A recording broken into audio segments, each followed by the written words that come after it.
believe that the metaverse as such will be a mega trend to investors over the long term. We've just recently published a paper or a white paper about the metaverse in which we describe both the consumer applications, where we think that there's still a lot of it has to be sorted out, and then the industrial applications where we fundamentally see a lot of value to investors longer term. And so double clicking on that or looking back to the metaverse, what it really is, it's a concept that covers multiple flavors. In essence, it's about a convergence of the physical world, so the world that we are living in today, and an increasingly virtual world.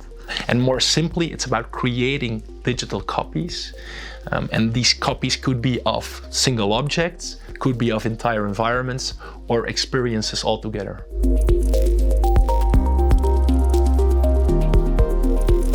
So I think if you look at the total market as such, we currently see the industrial applications being the largest driver of the promise of what we call the metaverse. I think just imagine how, and again driven by this constant or consistent increase in power of compute, what we could do with virtualization in industrial applications, in educational applications, and even medical applications. And I think from an industrial point of view, the real game changer here will be digital twins technology, where you take sensors on a physical object and you transmit real-time data, and you basically create a virtual or a digital twin of that physical object. You could use digital twins to remotely train engineers, surgeons, or a lot of knowledge workers within a context that wasn't possible before.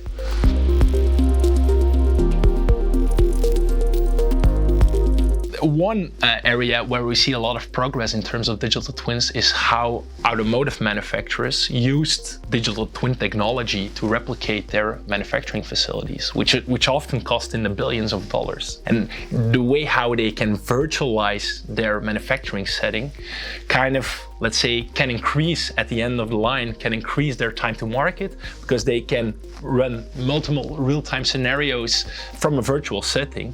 It can increase, as I said, the time to market, but also it can reduce or optimize the power efficiencies at which these plants run. We've seen that medical companies are basically using digital twins technology to map out a digital twin of any patient, and in which they then can optimize individual treatment of that patient, or even optimize like a lifestyle changes to that specific patient.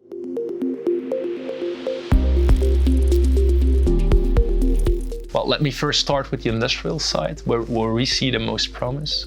I think here the risk is somewhat mitigated, because a lot of the intentions, a lot of the aims here on the industrial side are to improve, let's say, time to market, or to improve productivity measures, and lastly are to reduce carbon footprint of these processes.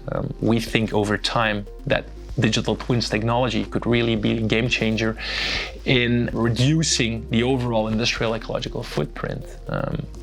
And then, of course, very tied to that are the consumer applications, where we are less certain, where we are more skeptical about the developments within the metaverse. And that comes down to two reasons, basically. First of all is a regulatory angle, where you see increased scrutiny from regulators over the recent years in terms of data security, how data is being stored, how it's being transmitted, how it's being basically controlled by a few parties, by a few large social media companies. A second point is the macroeconomic framework, where you just see it's less easier to finance these type of projects, and this puts a brake on the developments there as well. But on the industrial side, nonetheless, we continue to see, especially driven by this digital twins technology, that there's a lot of value in there.